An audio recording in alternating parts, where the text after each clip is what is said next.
durante el día, y hoy tenemos 15, o sea, a esta hora tenemos 15 grados de temperatura, y así llegaremos a la medianoche. Para mañana viernes se anticipa una máxima de 26 grados, va a estar bastante lindo, y una mínima de 12. Y hay 43% de posibilidades de lluvia. Bueno, vamos a esperar que el compañero esté listo para saludarlo. Luego vamos a ir con las efemérides como siempre. Hoy es el Día Mundial contra la Trata de Personas. Cuidado con eso, a ver si el mundo va mejorando alguna vez. No trata de personas. Y también es el Día Internacional de la Amistad. No el Día del Amigo, el Día Internacional de la Amistad. Está muy bueno, para tener muchos amigos y respetarse, ahí está bien. Así que, bueno, están las gripes muy fuertes y yo tengo una que no se me quiere ir. Mucha tos, pero bueno, ya pasará. Cuando llegue el verano nos quejaremos del verano y ahora del frío. Pero bueno, hay que meterle agüita para que la garganta se suavice y todo salga bien. Ningún problema.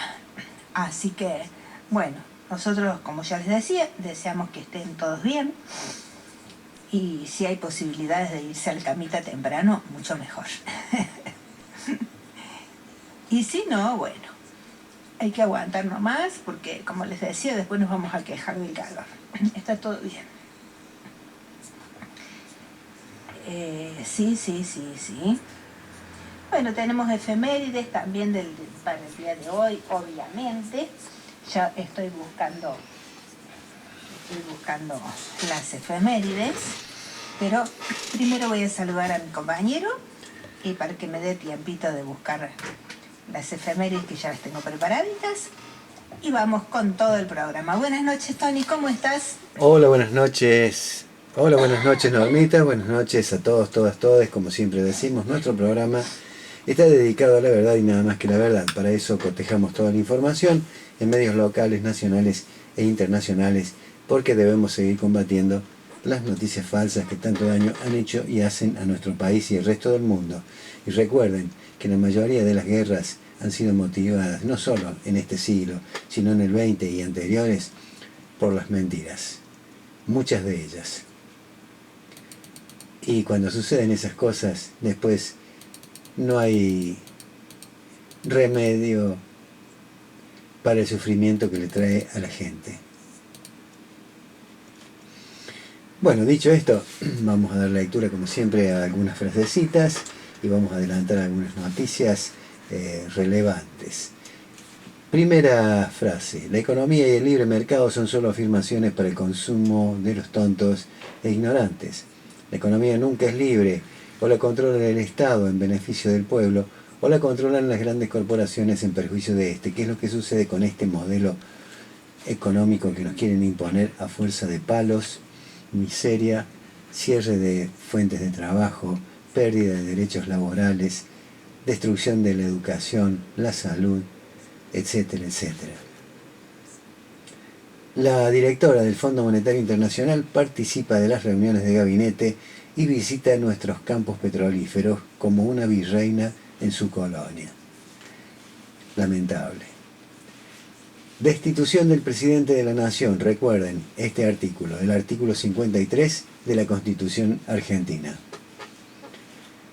Eslovenia hizo historia en 2016 al enmendar su constitución para consagrar el acceso al agua potable como un derecho humano fundamental e inalienable. Con esta medida pionera en la Unión Europea, el país prohibió la privatización y comercialización de sus recursos hídricos, estableciendo que el suministro de agua debe ser gestionado exclusivamente por el sector público y sin fines de lucro. Hoy en día, este marco legal sirve como el principal referente continental en la protección de los bienes comunes frente a intereses corporativos, garantizando la sostenibilidad y el acceso equitativo al agua para las futuras generaciones. Parecido a lo que hace el imberbe que tenemos en la Casa Rosada, que nos quieren privatizar el agua.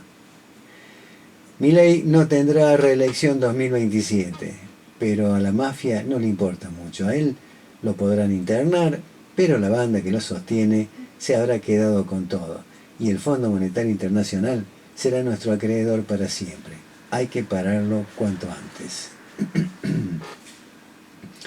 Todos indignados con el enfermero, pero hay quienes se escandalizan con razón al ver a un enfermero maltratando a una jubilada.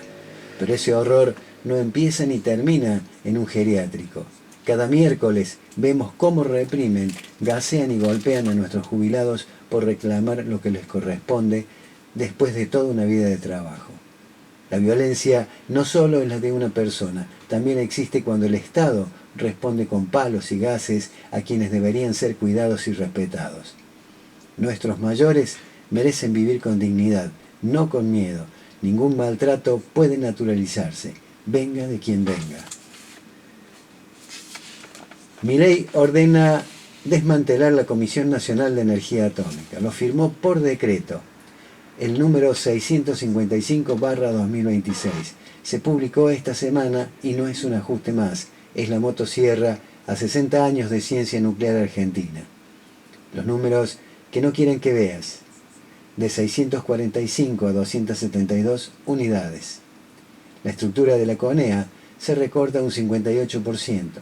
En un solo papel se borra el organismo que puso a la Argentina en el mapa nuclear del mundo, firmado por Milei y Caputo.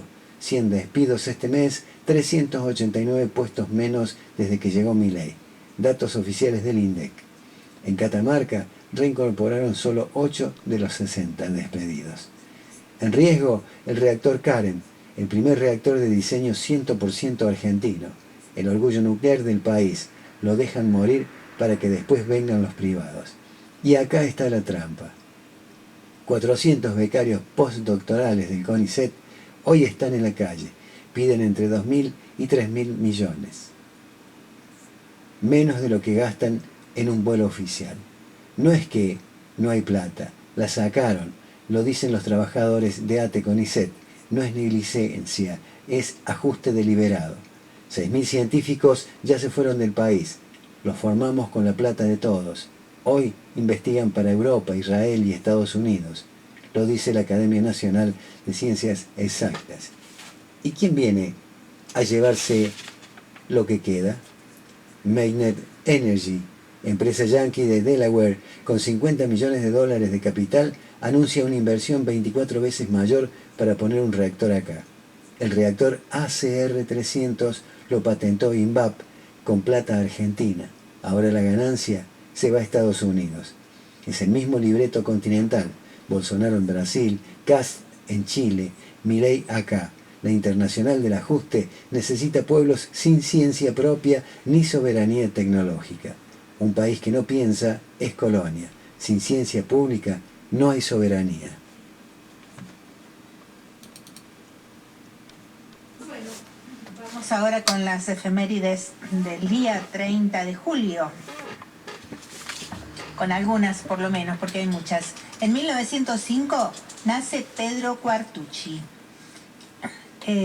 Comenzó como boxeador y obtuvo la medalla de bronce como peso liviano. Luego pasó al cine y filmó decenas de películas. Sin embargo, sería más recordado por su rol en TV, como padre en la familia Falcón, en la década del 70, y falleció en 1983. Otra efemérides es de 1930, cuando Uruguay obtiene el primer mundial de fútbol. Sí, señor. El primer tiempo termina 2-1 para el conjunto albiceleste, pero los locales son imparables en el complemento. Bueno. Polanca nació en 1941, otra efemérides. Y Ricardo Rajendorfer en 1957, hijo de padres austríacos. A ver, ¿qué otra efemérides tenemos? En 1966 Inglaterra gana su mundial con un gol fantasma. Ajá. Se lo habrán regalado. Bueno, a ver, ¿qué otra efemérides hay? En 1981 se produce el estreno de Tiempo de Revancha con Adolfo Aristarain. protagonizada por Federico Lupi. La película evade la censura de la dictadura con un argumento que, ambientado en las relaciones laborales, alude sutilmente al Estado terrorista. En 2007 muere Michelangelo Antonioni. A ver si hay alguna otra. Héctor Tizón fallece en 2012 en San Salvador de Jujuy. Y Julio Grondona fallece en 2014, un día como hoy, 30 de julio. 17 días después de la final de la selección, que la selección pierde ante Alemania en el Mundial de Brasil, en sus 35 años de poder, dice, se ganó el Mundial Juvenil de 1979, la Copa del Mundo México 86 también.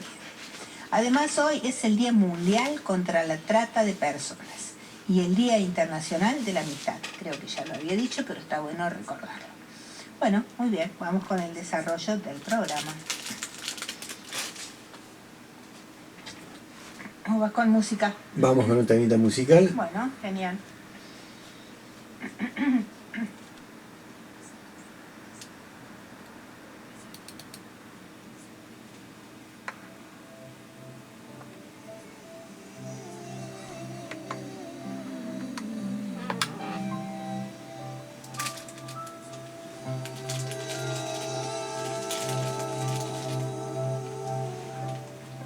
La fiebre de un sábado azul y un domingo sin tristezas.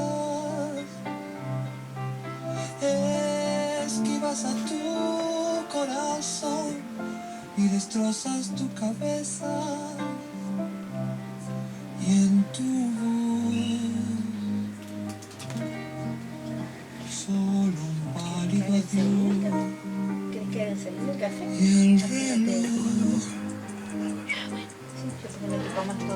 en tu puño marcó las 3.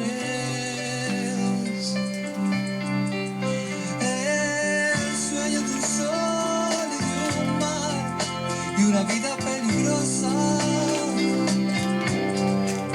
cambiando lo amargo por miel y la gris ciudad por rosas.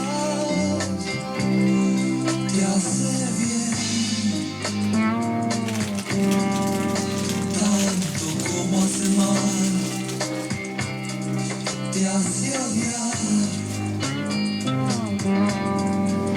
tanto como querer y más. Cambiaste de tiempo y de amor y de música y de ideas. Cambiaste de sexo y de Dios, de color y de fronteras. Pero en sí nada más cambiará. Y un sensual abandono vendrá.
Hoy retomamos el artículo que veníamos leyendo en estos últimos 3 programas anteriores. Hoy llegamos a la parte final, que a pesar de ser la parte final no deja de ser jugosa la información que encierra.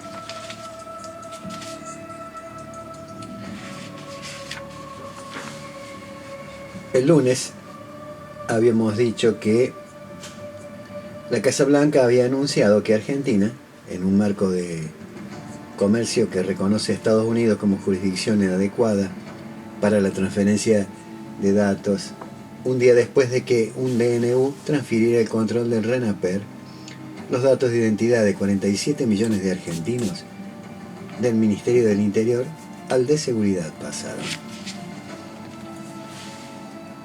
El gobierno impulsa en el Senado un proyecto que deroga los límites a la extranjerización rural de la ley de 2011.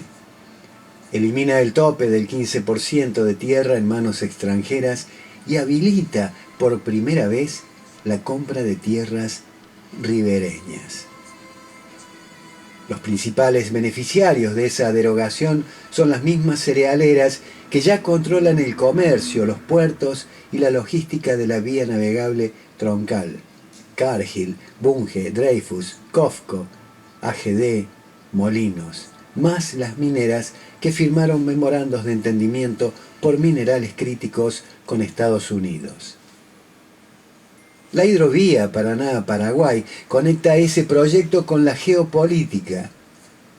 El gobierno le otorgó la concesión por 25 años de la vía navegable troncal, 1.635 kilómetros bajo jurisdicción argentina a un consorcio encabezado por la belga Jan de Nul, con el respaldo explícito de la Embajada de Estados Unidos en Buenos Aires. Sobre esa base territorial se montó, además, un acuerdo mayor. En 2026, la Argentina adhirió a Pax Sílica, la alianza con la que Estados Unidos busca ordenar a su favor la cadena global de valor de la inteligencia artificial, los semiconductores, los minerales críticos y la energía. Argentina tiene una de las mayores reservas de litio del planeta, negocia con Washington mayor acceso a su uranio y apuesta a vender gas de vaca muerta a Europa por unos 14.000 millones de dólares anuales. Cada acuerdo aislado se presenta como inversión. Juntos dibujan una entrega de recursos estratégicos, tierra, agua, litio, uranio, gas, a cambio de sostén financiero y político desde Washington para este gobierno de mierda. En el mismo momento en que ese Washington negocia también el control de los datos y, potencialmente, del escrutinio electoral argentino. La ley antimafias, impulsada por Patricia Bullrich, otra delincuente, y promulgada en marzo de 2025 como Ley 27.786, forma parte de un paquete más amplio junto con las leyes de reincidencia, reiterancia y juicio en ausencia. Su artículo primero habilita su aplicación cuando se considere verosimilmente que una persona integra una organización criminal, una categoría que la ley nunca termina de definir más allá de enumerar delitos que van del homicidio hasta las amenazas o la intimidación pública. Especialistas consultados por página 12 advirtieron que la figura de asociación ilícita que sostiene el proyecto, inspirada en la ley RICO estadounidense, es un tipo penal que fue utilizado históricamente para la persecución de dirigentes sociales y políticos, y no para desarmar estructuras narco. La ley obtuvo media sanción en diputados en octubre de 2024 por 137 votos contra 92. Con diputados del kirchnerismo advirtiendo que el texto podía usarse para encuadrar a gremios, organizaciones sociales o disidentes políticos bajo la sospecha de terrorismo. El 16 de julio de este año, el gobierno oficializó el DNU 594/2026, que amplió el presupuesto 2026 en más de 4 billones de pesos y le sumó a la CIDE, hoy conducida por Cristian Aguadra, hombre de confianza de Santiago Caputo. 49.261 millones de pesos adicionales, de los cuales 7.466 millones van directo a gastos reservados. La partida que la ley exime de rendición pública y que solo puede fiscalizar la Comisión Bicameral de Fiscalización de Inteligencia, hoy presidida por Sebastián Pareja, que citó a Aguadra recién para fines de agosto. El refuerzo llegó en el mismo decreto que le recortó 238.395 millones de pesos a Enarsa y 65 millones a Nucleoeléctrica Argentina, y en paralelo a una reducción de 49.000 millones al presupuesto de defensa. Es la misma lógica de las otras tres patas: más caja discrecional y menos control legislativo, justo cuando arrecian las negociaciones tecnológicas con Israel y Estados Unidos. Todas estas medidas necesitan consenso social a través del primer escalón democrático, el voto. Sin el voto eleccionario, nada de esto podría implementarse o volverse atrás si ya está en curso. Por lo tanto, es imprescindible no perder la manija de la sartén del poder de gobierno, que solo se sostiene en los actos eleccionarios. De ahí la importancia de controlar el conteo de votos de modo incluso fraudulento. Ojo con eso. ¿Quién certifica lo que no se puede auditar? El consenso entre los especialistas en seguridad informática que estudian sistemas electorales no es ambiguo. Alex Halderman, uno de los investigadores que más veces logró hackear urnas y software de votación estadounidenses en laboratorio, declaró ante el Senado de Estados Unidos que existe un consenso abrumador sobre los riesgos de estos sistemas y recomienda auditorías de limitación de riesgo, el recuento manual de una muestra aleatoria de boletas físicas. Ni el gobierno ni Palantir confirmaron de manera oficial un contrato para el escrutinio de 2027. La Constitución exige mayorías especiales en el Congreso para modificar sustancialmente los sistemas de votación y la Ley de Protección de Datos Personales 25.326 prohíbe ceder datos sensibles a corporaciones extranjeras sin consentimiento expreso. El problema, señalan desde Universo Parlamentario, es que esas garantías dependen por completo del nivel de control y fiscalización que ejerzan las instituciones de la República, justo cuando es el propio Poder Ejecutivo el que impulsa puertas adentro los acuerdos con esas corporaciones. Amnistía Internacional Argentina publicó el 11 de mayo de este año un informe titulado En Argentina, Caso Palantir, en el que alertó sobre los riesgos de vigilancia masiva, perfilamiento y uso de datos sensibles que implicaría la llegada de la empresa al país, y presentó 2 pedidos formales de acceso a la información pública. El primero, a la Secretaría General de la Presidencia al mando de Karina Milei, para determinar si existieron reuniones, acuerdos, pruebas piloto, provisión de servicios o sesiones de datos entre el Poder Ejecutivo y Palantir. El segundo, al Ministerio de Relaciones Exteriores, Comercio Internacional y Culto, con Pablo Quirno como referente, para conocer los fundamentos y el alcance del acuerdo de transferencia de datos firmado con Estados Unidos en noviembre de 2025. Ambas respuestas oficiales fueron calificadas por la organización de insuficientes. El informe le recomienda al Poder Ejecutivo hacer pública toda la información sobre el vínculo con Palantir y abstenerse de avanzar en cualquier acuerdo mientras no exista debate público y evaluaciones de impacto en derechos humanos. Y le pide al Congreso ejercer su función de control mediante pedidos de informes e interpelaciones. La alternativa que circula en el debate público, pero que no logró instalarse con fuerza, es un sistema de escrutinio provisorio desarrollado por universidades públicas y el CONICET, de código abierto, y apoyado en la infraestructura de ARSAT. Existe técnicamente. Lo que falta es la decisión política de priorizarla frente al lobby de proveedores privados extranjeros. ¿Qué es lo que sigue? Ninguna de las cuatro patas de este tecnofascismo tiene, a julio de 2026, forma definitiva. La eliminación de las PASO sigue en comisión en el Senado, sin los 37 votos que el oficialismo necesita. El eventual desembarco de Palantir en el escrutinio de 2027 no tiene todavía licitación, contrato ni anuncio oficial. La ley de tierras recién avanza en el Senado y la ley antimafias apenas empieza a aplicarse en el territorio. Pero el patrón que dejan tomadas juntas ya no admite demasiadas dudas. Un presidente de Estados Unidos que duda en público de sus propias elecciones mientras reclama acceso a los padrones de sus ciudadanos y presiona militar o financieramente a los gobiernos sudamericanos que no le obedecen. Una empresa, Palantir, que construyó su negocio cruzando los datos que los estados no logran o no quieren proteger, y un gobierno argentino que, lejos de poner límites, ofrece sus datos, su tierra, sus recursos estratégicos y su aparato de inteligencia a cambio de sostén político y financiero. La piedra, la Palantir, sirve para ver a la distancia y, si se la deja, también para torcer lo que está por venir.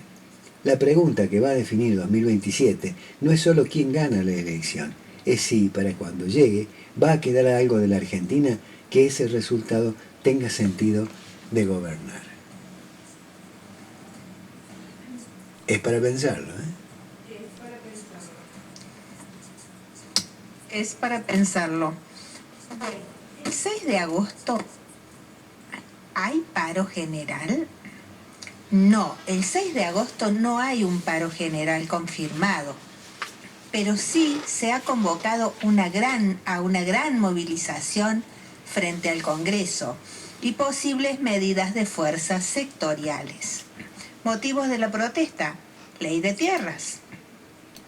Organizaciones sociales, gremios y las 2 CTA marcharán el 6 de agosto al Congreso en rechazo al proyecto de la ley de inviolabilidad de la propiedad privada, flexibilización para la compra de tierras por extranjeros.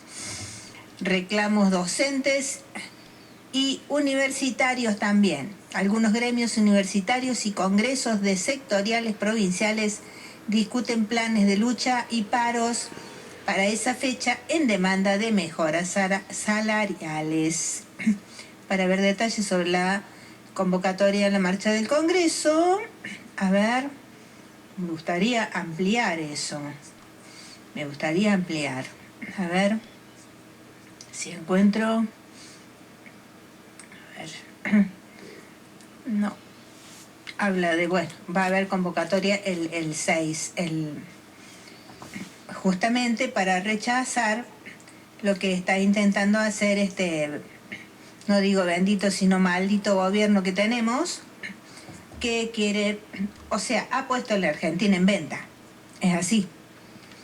Y el día 6 lo quiere confirmar y no se lo vamos a permitir, porque en todo el país vamos a manifestar en contra de esa medida que está queriendo tomar el señor Milei, el descerebrado que tenemos en la Casa de Gobierno. Entonces no le vamos a permitir vender la Argentina. Entonces desde ya estamos convocando, ya vamos a informar a qué hora será la manifestación aquí en Río Tercero. Y bueno, y en todo el país calculo que irá a ser a la misma hora, ¿no? A la hora que estén negociando la entrega de nuestra patria. Y como ya decía, no se lo vamos a permitir. Milei, hasta acá llegaste. ¿Tenés alguna otra cosa? Bueno, decreto por odio. Milei autorizó echar a extranjeros de Argentina. El decreto que firmó hoy Javier Milei es un acto de persecución ideológica disfrazado de control. Al ampararse en figuras ambiguas como la incitación al odio, la normativa otorga una herramienta arbitraria para criminalizar a los migrantes y habilitar su expulsión inmediata. Esta disposición ataca frontalmente a los trabajadores de Paraguay, Uruguay, Brasil, Bolivia y Perú, quienes sostienen la economía. Al limitar políticas de exclusión extranjeras como Estados Unidos o Israel, la gestión actual rompe la solidaridad regional y atenta contra los compatriotas de la patria grande. El peligro real radica en que cualquier imputación por supuesto agravio resulta un argumento absolutamente incomprobable. Bajo este esquema se busca disciplinar la protesta social y despojar de derechos a quienes migraron para trabajar honradamente en el país. Es que, como hemos dicho en alguna oportunidad, este gobierno es fascista. La medida que toma es de fascista. Este gobierno odia su país, odia su patria, odia a sus conciudadanos. A ver si se dan cuenta argentinos y argentinas, porque todavía hay, no sé si muchos, pero hay algunos que todavía lo defienden y siguen diciendo hay que darle tiempo. ¿Tiempo de qué? ¿Tiempo de que nos mate a todos de hambre?